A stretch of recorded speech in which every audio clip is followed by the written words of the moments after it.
Okay, folks, got the package today from Hong Kong, China, and it actually only took 4 days, so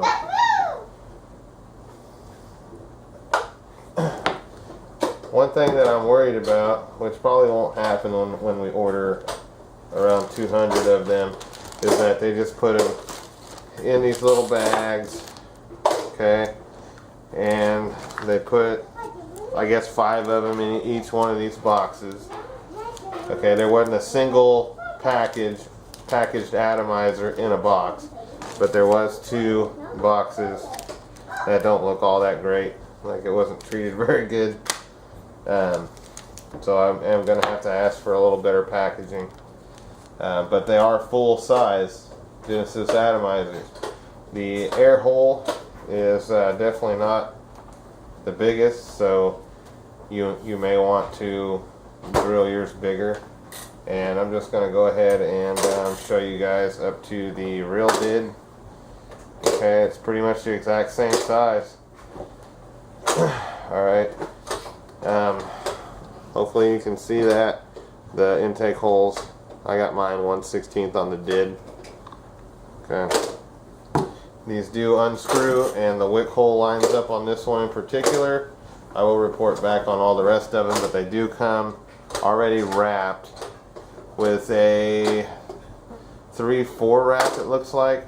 Yeah, it's a 3/4 wrap, and there is no brass center pin or nuts. This is stainless steel, so everybody can quit freaking out about that. The wick hole looks to be a decent size. I mean, it's not as big as the did, but it is a good size. It's not like a toothpick. It's quite a bit bigger actually than a toothpick. So I believe this is going to be a pretty darn good atomizer.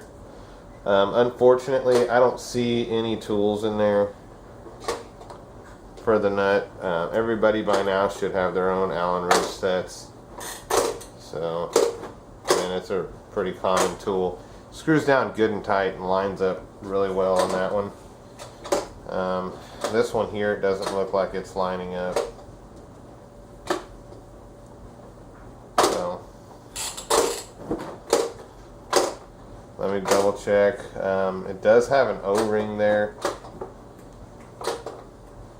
What I'm going to do is I'm going to get out a different size O-ring, which I have a bunch of O-rings. So I'm going to get out a different size O-ring, put it on there, and see if that will fix this issue, and it should.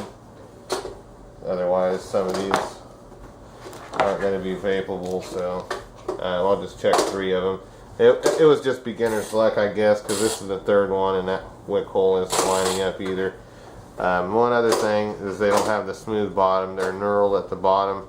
So I like the way that this guy handled everything as far as receiving the payment and getting this stuff out to us as soon as possible, or me as soon as possible rather. And so I don't really know. Basically, I'm just going to kind of leave that up to most everybody else, because with the other supplier we can get blue tanks. Okay, we can get blue tanks and we can get clear tanks. So there is something in here that's wrapped in tape, and I believe it's a spare O-ring. Oh, wait a minute. This is actually a coil of wire, so this is really cool. I wasn't actually expecting any wire or mesh to come with it. It doesn't come with any extra mesh, but it comes with one wick that's pre-oxidized, and it's already wrapped. So, you know, if you've already had a Genesis atomizer and you know what you're doing, I believe you'll be fine for at least a month with what you got here. But definitely going to need to get some mesh and more wire. So that's going to be it. I'm really pleased with the speed, and even though it's not smooth at the bottom like I wanted it, I still think this is a really nice looking atomizer. I'm going to fill it up and I'm going to vape it and show you guys how it works. I'm really liking this, so hopefully everybody else does too. Alright, thanks.